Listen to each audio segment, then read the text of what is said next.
Hello, everybody, and welcome once again to the Making Seamless Sales Show. Welcome from Mars, Pennsylvania, episode 7. On today's show, we're going to be featuring Chris Smith from Impeller CRM, the author of the book CRM Shouldn't Suck. And it's all about customer relationship systems, the core of sales functions, but often also the bane of its existence. My name is Art Fromm. I'm the founder and president of Team Sales Development, and I'm using this platform to share ideas based on my sales and enablement career. I've been involved from the time when there was mainframes through distributed computing to virtual desktops to cloud to AI, and kind of seen it all in sales and sales enablement roles.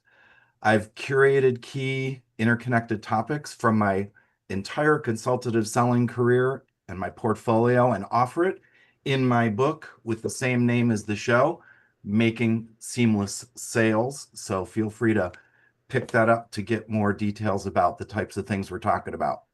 I do have some amazing news to share, which I'm really very proud and shocked and honored and humbled about it.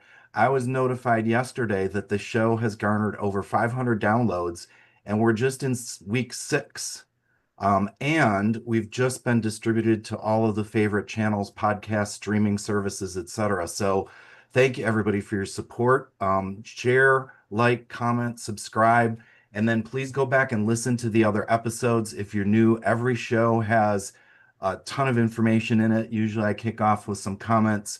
We then have a guest for the second and third segment of the show, and then we wrap it up with the Dear Artie section where we take viewers' questions and answer them in a Dear Abby-like fashion. All the info is on the event page on teamsalesdevelopment.com. So if you go there and check out the event page, you'll see it. Really quick, I want to thank Brian Conway for last week's show, episode 6, which was on September 11th. And he talked about how to be a leader slash manager versus a player coach. Many times, a lot of people, and many of you listening, and myself as well, in your career has been promoted to a management position due to your performance, and then unfortunately given no training or guidance on how to really be an effective manager. So what Brian covered was actionable takeaways that can help you if you're new to the role or improve you if you've been in it for a while. So for example, germane to our discussion today, Brian mentioned that managers need to inspect what they respect. And I love the way he put that, because usually we hear managers should inspect what they expect. So if you expect something, you should inspect it. But I love the way that Brian put it was to inspect what they respect, with the idea being is to not just sort of tell the team what to do, but respect where the team's coming from. You know, you've walked in their shoes before probably, and you know what it was like to be told to do something. So respect the team and respect what you want the team to do and help them understand why the information or the action is needed. And then they will be more likely to do it. And so when you inspect it, you're inspecting what you respect or what you expect them to respect, right? So that's going to come into play during our CRM discussion today, as oftentimes demands are made on sales teams by management that only seems to benefit management.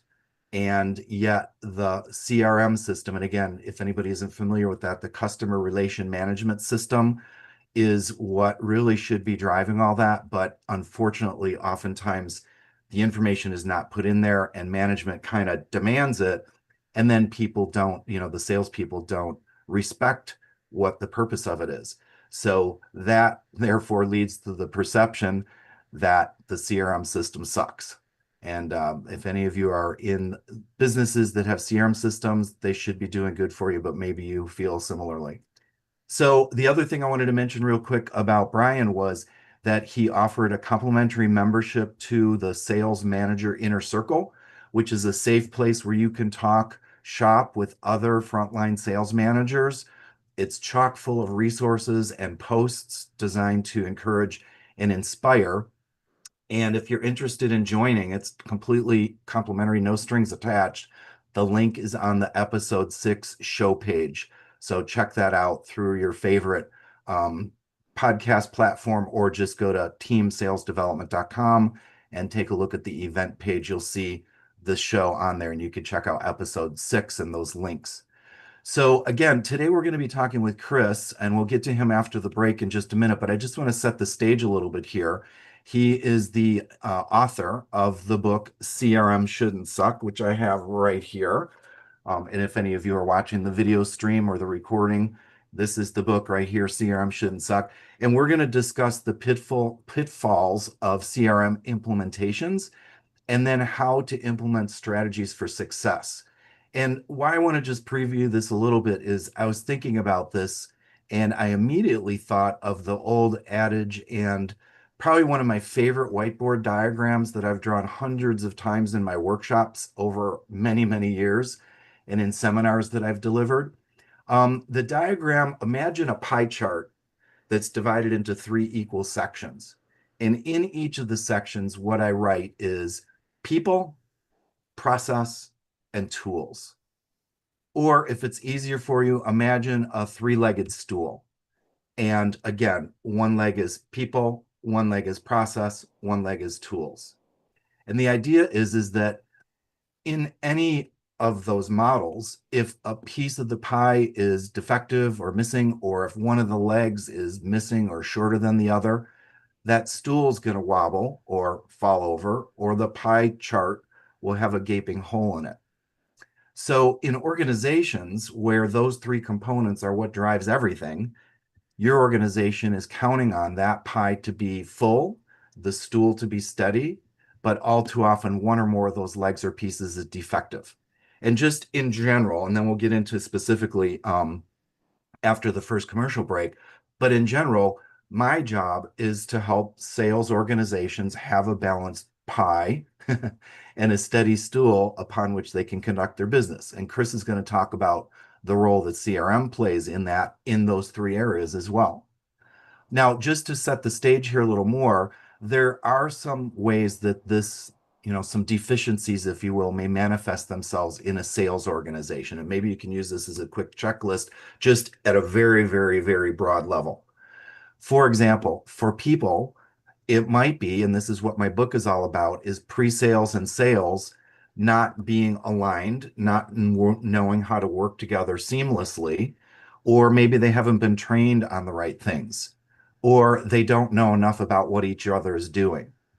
They may feel unmotivated to do what they need to do, or because there's too much management overhead, or they feel bogged down by unqualified deals or improper discovery.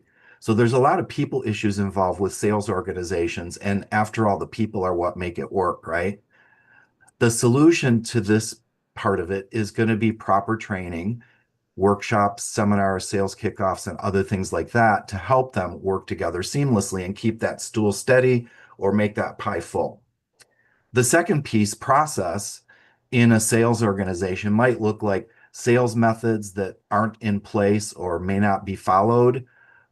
Maybe they're misused or misunderstood. Just a quick, think about this. If any of you are in sales positions, how many of you know what your sales process is and the significance of the sales process? It's not just there for the sake of it being there. It's there to help you with what you're trying to do. Also think about the buyer's process. How many know how to focus on the buyer's process? I've talked about this before in my other episodes, that oftentimes when I ask and I show the buying process and the sales process, almost everybody answers about where they're at in the sales process. Almost nobody answers where they're at in the buying process. And it just happened again this week when I did a workshop for a client. So what do we know about the buyer process and being laser focused on making the client successful? And some of you may have sales methodologies that, you know, maybe are somewhat helpful, or maybe you're just forced to follow, that don't seem to do you any good. So you reluctantly comply sometimes when your manager asks you to put the information in. Those are all broken processes. They're a part of the pie or a leg of the stool that's not helping to keep everything steady. So my model for sales is that if a process or method that you are trying to use, or that you've been told to use or taught to use, doesn't help you sell, then either it isn't being used right or it isn't needed. And again, in my workshop this week, when I was going through the sales methodology and the CRM tool that's integrated with that, I emphasized over and over again, if you're using this and it doesn't seem to be helping you, then it might not be needed, because maybe the deal isn't that complicated or that part of it isn't going to be helpful for you, and that's fine. Or maybe it isn't being used correctly. So make sure you're getting help. But in any event, the processes should be there to help with the overall organization and how sales works together. The third leg, or the third part of the pie, then, is the tools. So we got people, process, and tools. Tools is that it's really not just about the tool, it's how you use it.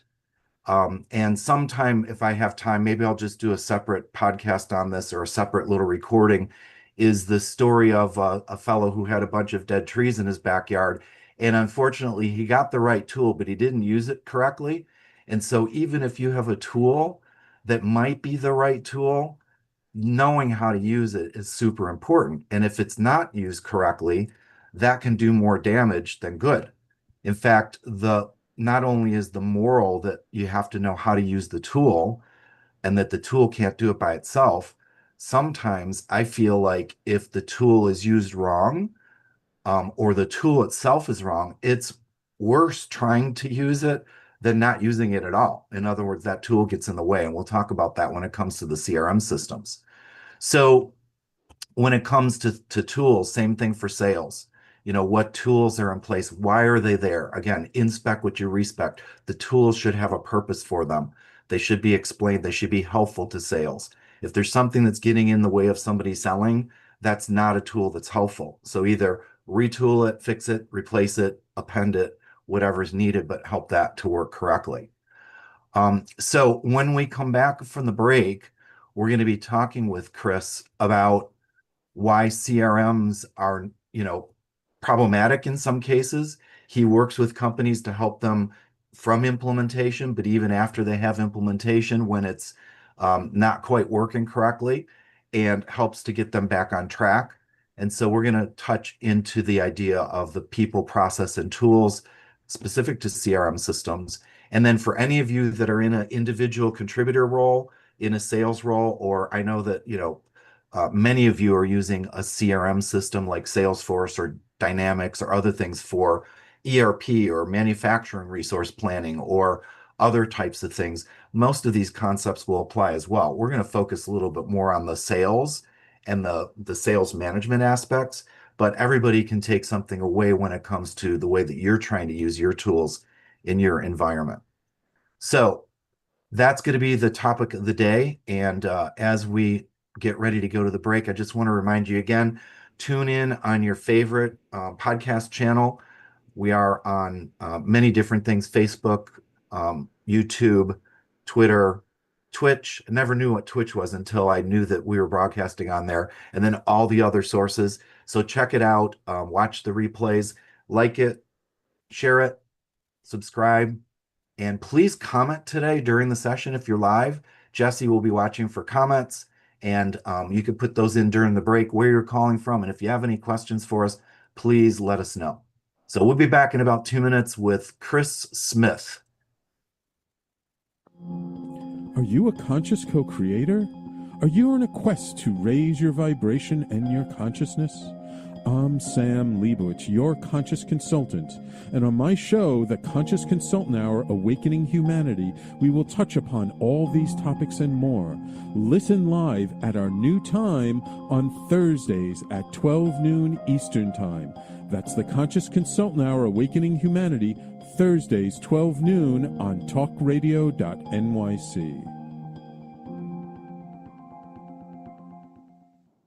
Are you a high-achieving, growth-oriented leader?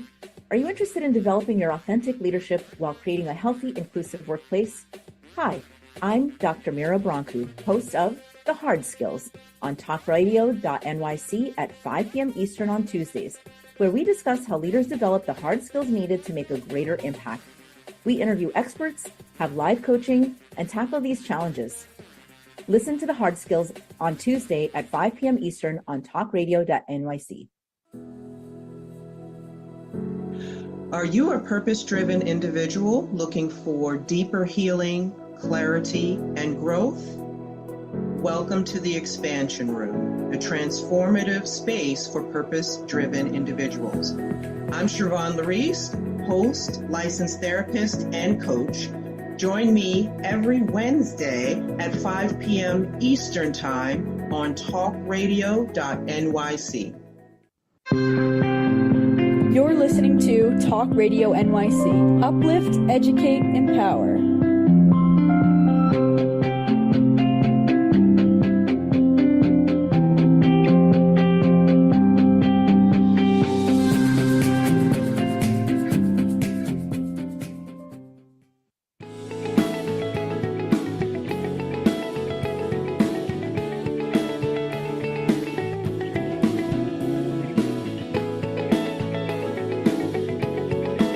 All right, everybody, welcome back. Welcome back. And today I would like to welcome our guest, our special guest, Chris Smith. Chris is a seasoned leader with nearly 40 years in CRM and business solutions. After building and selling his first company, he founded Impeller CRM to help organizations finally make their CRM work the way that they should. And I love the emphasis on finally make because it does take some effort. He drives adoption, alignment with business goals, and unlocks the real insights that are what a CRM system should do. Chris is also the host of the Sales Lead Dog podcast, where he brings sales leaders together to share practical strategies and hard-won lessons. In his new book, CRM Shouldn't Suck, he distills that experience into a guide for avoiding common pitfalls and turning CRM to a true growth engine. So welcome, Chris, to the show. Art, it is great to be here. Hey, look, everybody, Chris and I first met when we were at the Dynamics Con CRM conference by Microsoft in Chicago in May. And Chris had this great booth set up, and it was like a whole black background. And all you could see, if any of you are on the webinar version of this, was this big sign, CRM shouldn't suck. I said, I need to talk to Chris, and I know that we're going to get along great. So we immediately connected and knew we had a common goal of helping sales sell and all that. And he also graciously invited me on his Sales Lead Dog podcast in June. So you could check out our discussion on the Lead Sales Dog podcast as well. So welcome, Chris. I guess let's start out as usual with briefly how you got to where you are and what the current focus is. Yeah, I'm really passionate about leveraging technology to drive execution, with our customers. You mentioned it before, a tool. You talked about a tool. CRM, that's all it is. It's a tool, right? But you have to be able to use it correctly to reap the benefits of this tool. So many people go in to CRM thinking it's going to solve all my problems. It's going to fix my bad sales process, or it's going to fix bad data, or whatever problems that you're facing in your business as a sales leader or an owner. That's not what CRM does. CRM, if it's done correctly, it enables your business. It enables your people to drive execution on your strategic goals. That's what we're chasing, right? Yeah, absolutely. And as a matter of fact, and this can get into some of the things that one of the first things you talk about in your book is 20 reasons, why the CRM system frequently does suck. And among other things is, as you say, somebody implements it thinking that it is a solution to a problem when it's the enabler to help them with managing what they're doing. Yeah. And one of the key things I know you talk about is the classic garbage in, garbage out, which some of us that have been around long enough remember that from the database years of old, when you're taking manual stuff from whatever you had and you're putting it into a database, and you have to make sure the data was clean going in. So maybe that might be a starting point, but I know there's 20 other things that we could talk about that are featured in your book. Maybe we'll hit on a couple of those in terms of what are some of the reasons that CRMs suck. Yeah, I was just at a conference. I flew back late on Wednesday, and I was talking to the VP of sales of a very large company. And he pulls out his phone. He's going, Chris, you want to see my pipeline? I'm like, sure. He pulled up an Excel spreadsheet on Oh, his pipeline. And they're using a very well-known CRM platform. But he's like, Chris, it is horrible. It is doing nothing to help me or my sales team. And so I don't care what size business you are. That's not what drives whether you're successful or not. There are very large companies out there struggling with CRM. And because of this lack of connection between, and I think fundamental misunderstanding of what CRM is really about. And so therefore, so many people are struggling with it. And that's why I wrote the book. It shouldn't be that way. mhm. I've been doing this, Impeller's been around for almost 20 years, and our very first project was a rescue. We've been doing rescues ever since. We're really, really good because of our methodology at rescuing CRMs that are failing to meet goals, failing to meet those expectations you have when you started the CRM journey. And I'm like, why are we keep seeing the same stuff over and over again? This is crazy. And so that's why I wrote the book, hoping to help people. And so my goal is to give away 2,000 copies of this book. You can buy it on Amazon, but you can be smart, get it from me for free. There you go. Yeah. Awesome. Well, that's a great offer. And so we'll cover this at the end as well in terms of how they can get that and the contact information and everything like that. So we'll save that as a little teaser. So there you go. Yeah. Yeah. Free books. Love it. Um, and you can pick some of these too, but some of them that jumped out at me is that the CRM is not properly used as the hub of business. That's right. We see that a lot. People think CRM is just for the sales team or just for the sales and marketing teams. Think about the customer relation. That's the CR in CRM, customer relationship management. Your relationship begins when the deal is won. And now it needs to be managed. So that's maybe at most 20% of the life cycle of a customer. If you're really going after customers and driving lifelong adoption where you want to be with them a very long time. So that means you need to extend to really drive ROI with CRM. You need to extend it throughout your organization. Anyone who's involved with the customer or driving execution on your strategic goals should be in CRM. It should be the central hub of your business, connecting all your core systems, your operational systems, your finance systems, whatever it may be. There's not a better platform to be that central hub of your business other than CRM because it's all about the customer. That's why we're in business. We're in business to serve customers. Exactly. Yeah, it's all about customer success. And what I always advocate, and it goes back to what I was talking about earlier, where even with sales, which is happening, upstream of a signed customer who's implementing, but sales gets them there.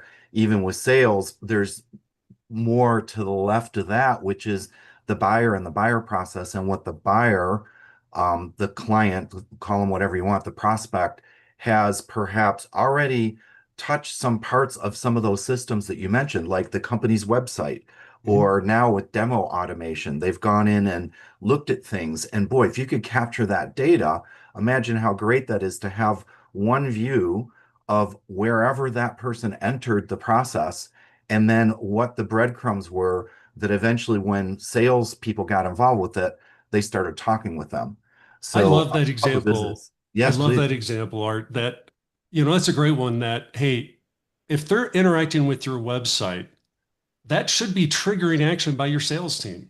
Hmm. That should be triggering engagement by your sales team.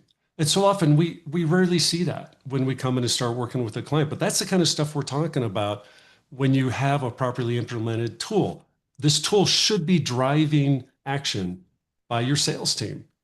And that was a great example. I love that. Yeah, well, and I think it's easy to call it low-hanging fruit because you and I can see that pretty easily. And that's where you come in is to help them find some of that low-hanging fruit that it's like, and that might not be the exact one, but there's others that could be. And I think it's a lot of, and I run into this all the time, and we do is people don't know what they don't know. Right. I mentioned on another show or some of the talks that I do is that we have the expression that the customer's always right, and they aren't always right because they don't know what they don't know. Now, we're going to make them right. We're going to help them through that process. We're going to expand what their idea is. But a lot of sales organizations or people that have the CRM has this great engine sitting there and they're not using it for what it could be. So that brings us to another topic. And sorry, I'm kind of feeding these to you because I mean, I have, Yeah. many of them earmarked in the book already, but I think lack of adoption in general. So this Yeah. gets into some of the people and the process Yeah. part of it too, in addition to obviously the tool that's being implemented.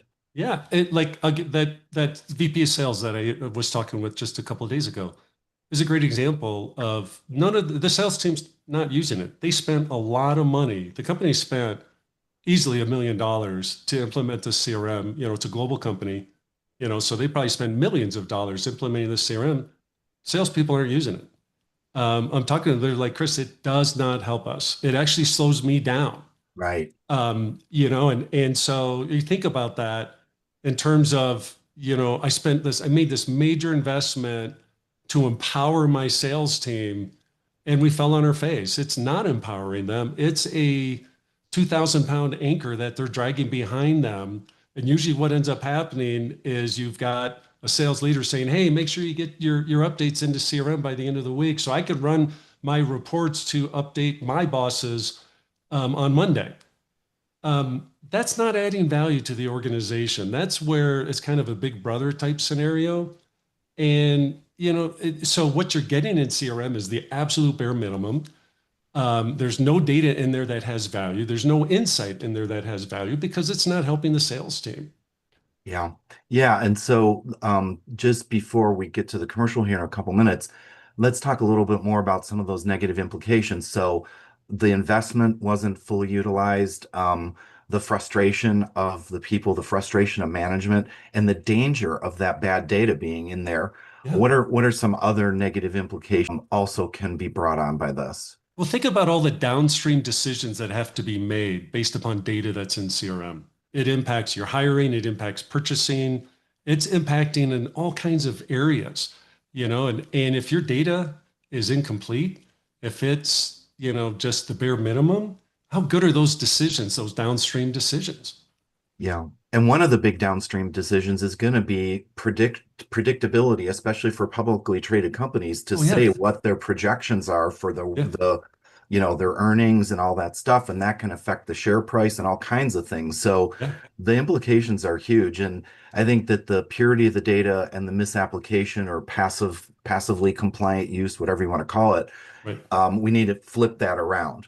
Yeah. And I would just add to that one other thing is that and especially focusing on the sales part of it, which we'll talk a little bit more after the break, the focusing on the sales part, sales teams only have a short, maybe 17% of the entire buying cycle is with the actual person. Right. Well, if you have the system with all the proper stuff that's in there already, you can quickly find out and understand what's going on, and you can then document it for the downstream usage. And guess what? If they're in the CRM already, and if they like what the CRM is doing for them, now that data is going to be real. It's going to be objective. It's going to be live. But that's a big thing to cover, which we'll talk more about that after the break and ways that Chris and I are working to try to turn that around. So we'll go to the break now. And when we come back, we'll dig into that deeper as far as, okay, what's the solution and what are the benefits that could come from it? Misalignment within your sales team or with the client stalls deals and creates unnecessary friction for you and the client, resulting in up to 37% lower win rate. If you're in pre-sales, sales management, or sales enablement, and you'd like to increase revenues, win rate, margins, client satisfaction, and stay competitive, this show is for you. Hi, I'm Art Fromm, host of the Making Seamless Sales Show. Please join me live Thursdays at 7 p.m. Eastern on talkradio.nyc.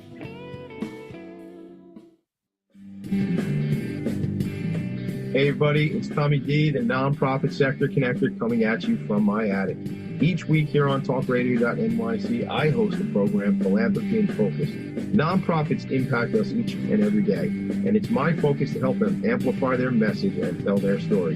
Listen each week at 10 a.m. Eastern Standard Time until 11 a.m. Eastern Standard Time, right here on talkradio.nyc. Hi, I'm Linda Marcanico.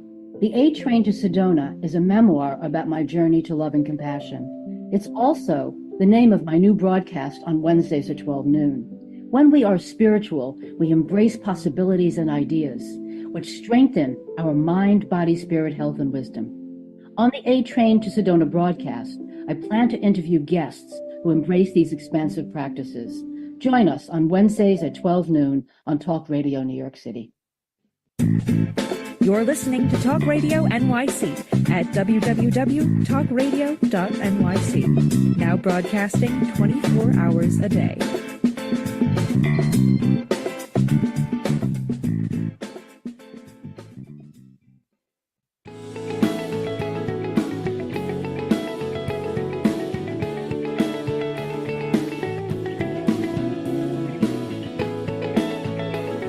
All right, everybody, welcome back. And we're talking with Chris Smith, who is the author of CRM Shouldn't Suck.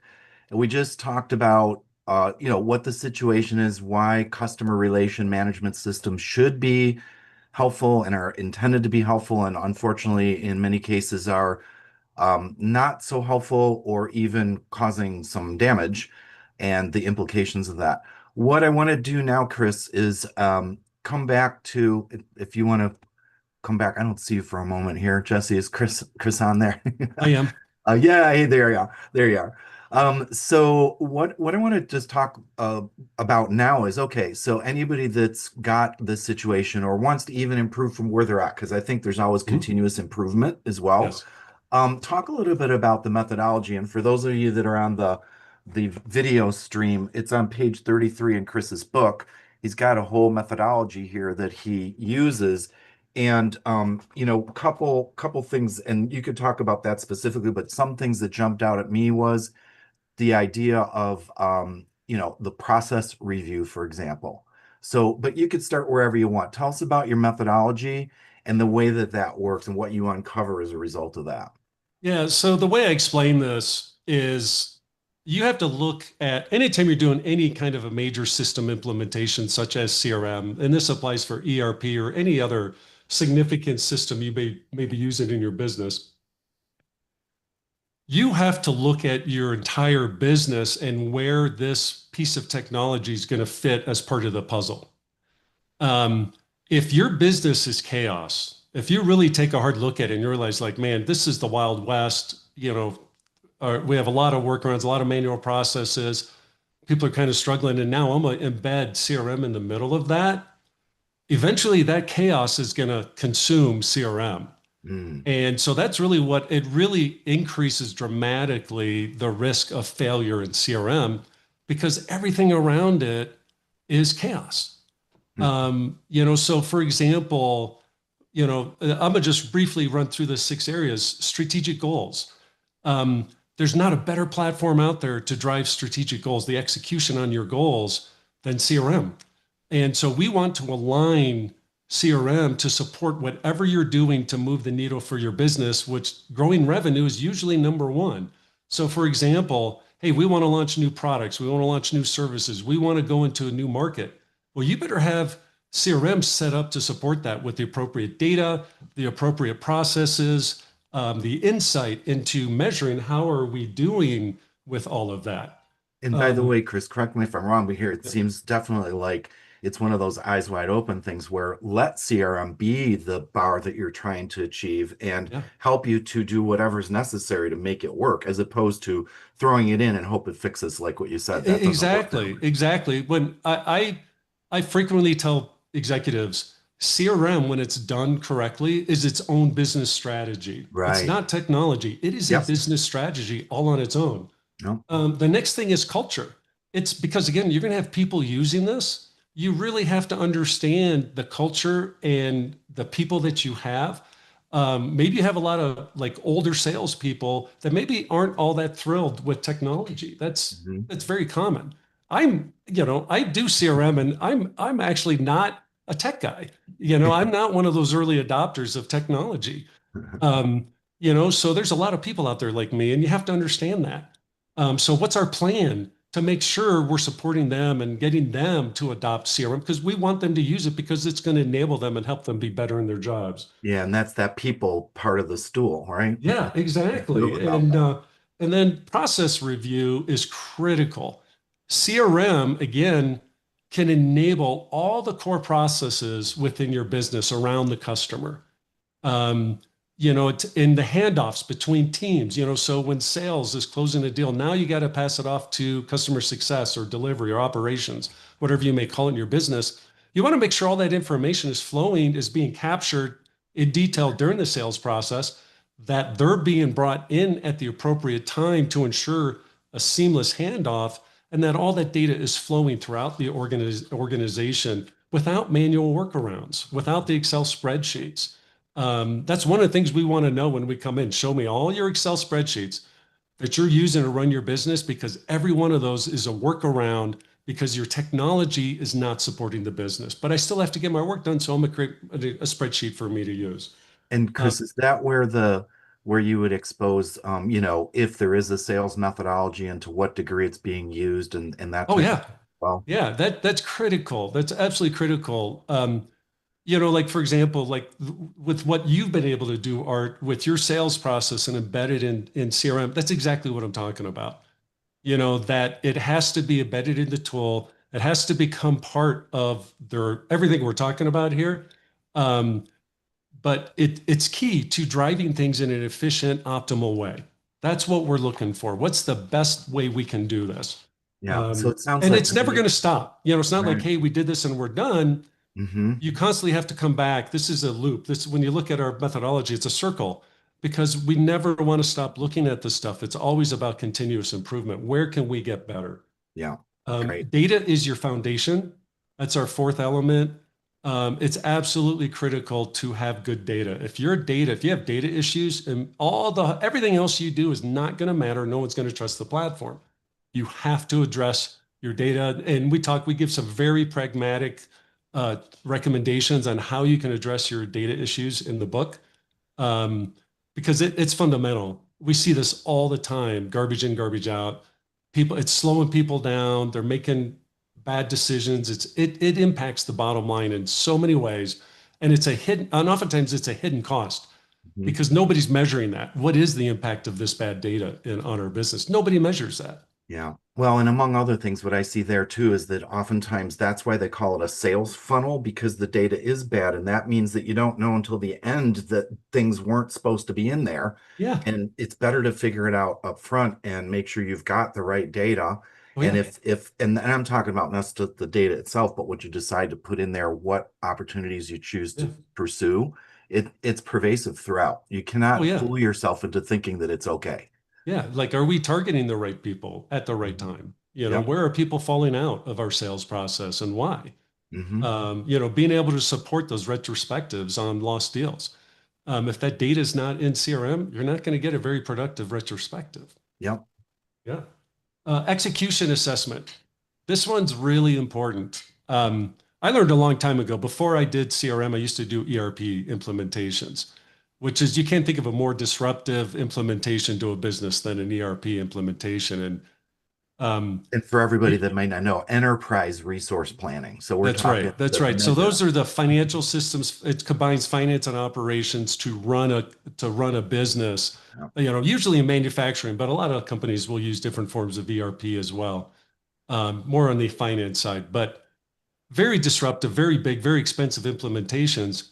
You need to make sure, when you're starting out on your CRM journey, do we have the capacity? Do we have the right people? Do they have the bandwidth to support this implementation? That's one of the things when I sell CRM, I want to know, are the people that I need going to be available to us to help us make the right decisions and guide this implementation internally? Absolutely and critical. I've seen it when I was doing ERP, where they would give us a team, and it was usually the people like, oh, I don't need Joe. I can sacrifice Joe. He's not that important to our team. So Joe's going to be part of the ERP implementation. Well, there's a reason why Joe's not that important. He doesn't know anything about the business, right? I don't want Joe. I want the person who knows the most about that specific department or area. Mhm. I want the rock stars to be part of the team, right? But those people are usually really, really busy. So, but there's ways to do this where it still works. And then technology review. CRM is going to be part of your overall ecosystem. It's going to be a core part of your overall ecosystem. So one of the things we want to do is make sure that there aren't any other gaps in your technology landscape, or that maybe there are certain areas that, hey, once we get CRM in place, these applications can go away. We're not going to need it anymore. They were point solutions that you needed at a given time.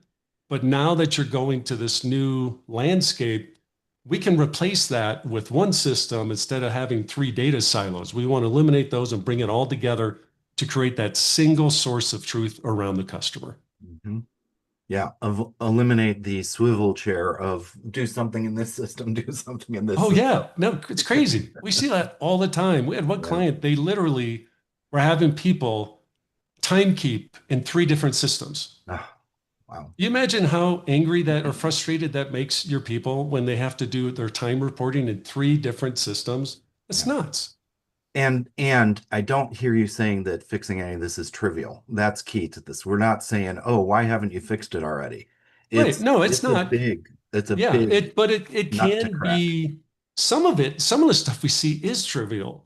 Like we had one client that they were paying an engineer full time to generate Word documents disclosing the hazardous material content of the components, electronics components that they were manufacturing. So they get a request from a company, hey, we need to know what's in this. He would go do the research. He'd write up a Word document. He would send out an email. They had all that stuff in a database. Wow. That he was searching. And we're like, we could set up an automation to send that out. We know in CRM and your ERP system, when we connect these, we know what every product, every customer's purchased. Mm-hmm. And so we can, when something changes in how we're manufacturing a product, we can go and query and find out who's got all these. We're going to send you automatically an updated document showing the hazardous materials used in that component. And it's 100% automated. And now that engineer cannot go do something that's adding value to the business. We say, and that automation, I'm not kidding you, it took us less than a day to set that up. It's insane that we see that kind of stuff all the time. Yeah. And then add into that, what AI can do and everything else. And now there's a lot of that built into the CRM systems that can also be leveraged. This is what I am most excited about in the 20 years I've been doing CRM is what specifically Microsoft is doing with AI. Full disclosure, my company, we implement Microsoft Dynamics 365 and we implement Salesforce. And there's a reason why I talk about this in the book, why we implement only those 2 systems. They are the leaders, okay? And we work with, companies that truly want to enable their entire business. So there's a lot of CRMs out there that will work very well for other businesses, but there's a reason why we made those 2. Well, Microsoft has truly separated themselves with what they're doing with AI. Specifically, they call their product Copilot. Mm-hmm. It is blowing my mind in what they're able to do with CRM. And so I want everyone to understand that's listening, the CRM you're using today, within 3 years at most, maybe 5 years at most, we're going to look at the CRMs we're using today the same way we look at Goldmine from 20 years ago. That like, oh gosh, do you remember when we used, such and such? And now what we're doing with AI? AI is truly going to deliver all these promises companies have been making about CRM for the past couple of decades. Now it's truly going to become real. Like I'll give you an example. This was something I had a sales meeting last week over Teams. We're all selling virtually, or a lot of businesses transacted virtually these days. At the conclusion of that meeting, I opened up Copilot for Sales. It had a full summary of our entire discussion. And I had a button there. Do you want this in email? I click the button, goes in the email. I make some edits, add some personalization to it. That email's out, and all that information's in CRM. Very detailed notes, way better than I would have captured on my own or tried to remember at 8 o'clock that evening, trying to recreate my day in CRM. Yeah. It captured, hey, you mentioned you were going to send them these 3 things. Do you want those to be individual tasks? Yes, yes, yes. Now those follow-up items are created for me to make sure I get those done and nothing's falling through the loops. Oh, you mentioned that, hey, you want to schedule a follow-up meeting for next week. Here's your meeting invite. click a button, that's all sent off. I'm doing that in minutes, Yeah. and I'm on to my next meeting. Yeah. I'm not spending my time at the end of the day or carving out. This is what really drives me crazy is when I hear clients are saying, oh, we take off Friday afternoons for our sales team to update CRM. That means they're not selling. Right. Well, and imagine because again, of CRM. Goes back to the data and the everyday use and everything. So just wrapping this up then, Chris, real quick, we will have your contact information in the show notes and everything like that, but very quickly, how can people reach you and how do they get the book? Go to crmshouldn'tsuck.com. And there, not only can they order a free copy of the book, but they can take a free CRM assessment where we will tell them in the context of our methodology what's working and what's not working in their CRM. Doesn't take very long, like 10 minutes to take this assessment, and you will get right away a PDF, very detailed PDF detailing what's working and what's not working in your, what's working, what's not working in your CRM. So please do that. You can also contact me through LinkedIn, hit me up over LinkedIn. Love to engage people and talk with them. I truly just want to help people unsuck their CRMs. Happy to talk with anyone on how we can do that. Well, we appreciate it. Thank you for the time. We'll put all that information in the show notes and we'll catch up again at a later point in time. Chris, thanks so much. Really appreciate it. Thank you.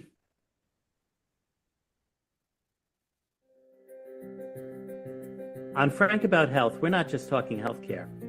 We're managing disruption and innovation. Over the last 4 years, I've taken you from epilepsy and COVID to mental health, caregiving, and now the front lines of healthcare transformation. Stay tuned for a healthier future as we bring on the innovators, professionals, storytellers, and advocates who show you how to own your healthcare every Thursday at 5 p.m. Eastern Time on talkradio.nyc.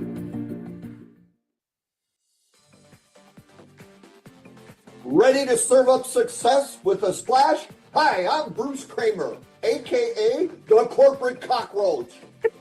I'm the Renaissance woman, Angie Snowball. And I'm your strategy doctor, Dr. Meltex Desange, inviting you to serving up success with a splash. Join us as we shake things up with real talk and real strategies centered around awareness, action, and accountability. And yes, there really is a cocktail involved. Please join us and sip your way to success. Serving up success with a splash, where wisdom meets happy hours. Cheers! Cheers. Cheers. You're listening to Talk Radio NYC at www.talkradio.nyc. Now broadcasting 24 hours a day.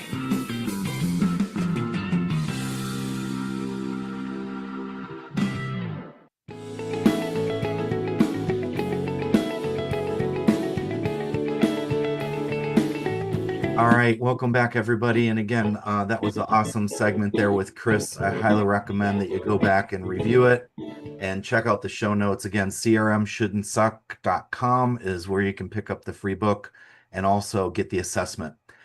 So for the final segment here, we're going to do the Dear Artie section where I'm going to answer some questions that have been submitted. And of course, I picked questions that were germane to our subject today that were related to what we talked about. So the first question, and I actually get this a lot in various forms, and this should sound familiar to many of you, is how can sales teams ensure that their CRM system actually supports their sales methodology instead of becoming another administrative burden? So we talked about that a little bit with Chris, and he helps to identify where those sticking points are. And then what I want to add on to it is that from a very specific perspective with what I do and what I see works is looking at embedding the methodology inside the CRM. So now Chris covers everything from all the way across, as you heard him talk about. Let's talk a little bit specifically about the sales portion of this. Rather than treating the CRM as a separate system and now the salespeople don't want to use it, right? So what I mean by embedding is I don't mean just having a table or a form that gets filled in. I am and I was a salesperson. You know, I'm wired probably more as an engineer, so I don't mind writing things out. But I know when it comes to sales, it's often right brain type people. It's often brief and simple, and even pictorial or point and click type things. So I would just challenge everybody to take a look at your CRM system and see, is it a bunch of fill in the blank forms that are boring and just static? Or is it something that is more alive? Now, what I offer, and it's Chris mentioned that they support Microsoft Dynamics and also Salesforce, and so do I. And I've been told from an app perspective, that's kind of crazy. Like I'm maintaining two different, they're exactly the same app, but on two different platforms. And usually people just do one or the other. But I have clients for both. It looks identical. And here's the difference. So we built the apps in first and foremost based on the sales methodology that we know helps sales sell. So that's the sales methodology. And that's what we started with, is the thing that really works, the mindset, the overall framework. The tool, quote unquote, itself is something that's been around for about 20 years. The methodology has been too. That's how well tested it is. The tool originally was an Excel spreadsheet that looked graphical, but it still just lived on people's laptops. It was done individually. There was nothing tying it back. So in 2017, I put that tool into Dynamics, and it's been used ever since. And then last year, I put it into Salesforce. And this client that I just was doing a workshop this week, they also have gone to that in terms of Salesforce, and I have several others. So why that's important and what I'm trying to emphasize is when you're having sales go in the CRM system to do their stuff, put the methodology first and make sure everybody buys into the methodology.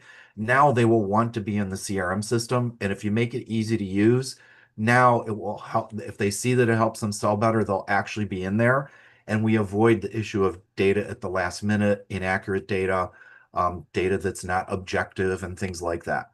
Now, why is this important to sales and pre-sales? Because as you all know, that's a big theme of mine, right? That's why it's called Making Seamless Sales, because it's the SE and the AM, pre-sales and sales, working together better. Well, this idea of embedding the proper methodology in the CRM means less garbage in, garbage out. And that's where the CRM becomes that dreaded administrative task. When it's in there, now the salesperson could put the information in, and the pre-sales person can gather the information that they've already collected. Think about even upstream from that, your demo automation systems, your website, or whatever it is, and collecting that data from the client as they go through. Now, when you go to meet them for the first time, 57% of the way through their buying process, and for only 17% of the entire time that they're engaged with the buying process, now you'll have the information ready and available to go ahead and start expanding upon. So it really, if it's not doing that, then it's not being used properly. And contact Chris and contact me to get some help with it. So another question related to this is the idea of the biggest missed opportunity with sales and pre-sales collaboration. And I chose this one because it talks about the low-hanging fruit and what we can do. And I do believe that it's that information transfer. What we've found, what we've learned through various studies, is that just taking something like a CRM system and using that properly to help bring your teams together and have one source of the truth and hold each other responsible for creating the information and populating it, that bringing those teams together, specifically sales and pre-sales, it can be from 15 to 38% improvement in sales results just by creating something like that. So method first, then tool that supports the method. I like to say the magic is in the methodology and the method is in the tool. So I don't want to ever call it a tool. It's a method. It's implemented by a tool, but now that can be used to share all the way across. And I think COVID made this worse because before we could capture some of that information over dinner or, as we traveled to and from a client site. Now it relies more and more on the technology to help us. So we've got a pretty strong, maybe technology leg, although it could be misused. We got to have the people and process piece to go along with it. So I'm going to start wrapping up for today, and I've got more questions I could cover here, but we'll get to those later. That's going to do it for today's show. Again, thanks to Chris for sharing the ideas to make sure that CRM doesn't suck. And again, you can go to crmshouldn'tsuck.com to pick up your free book and do the assessment.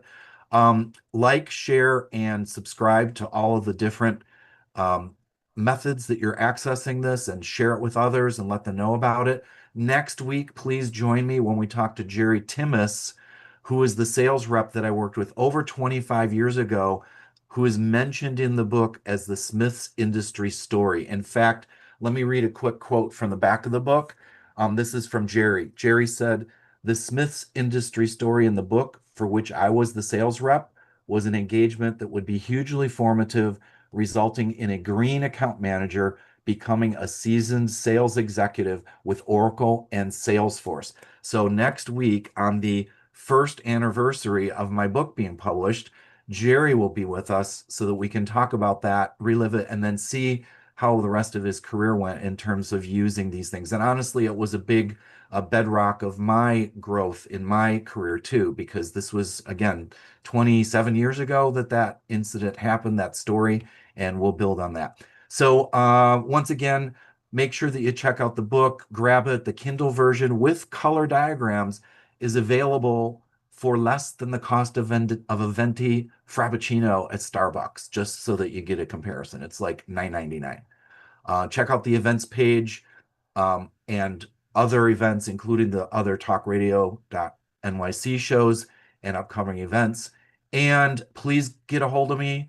Use the contact form on my website to let me know how I can help you with your sales kickoffs that are coming up, that you're planning for, seminars, other events to improve sales results for your team. So I offer keynotes, seminars, workshops, and other methodologies and tools to help sales sell. Until next week, we'll see you 7 p.m. Eastern. Thanks a lot, everybody. Have a great night and have a great week to come.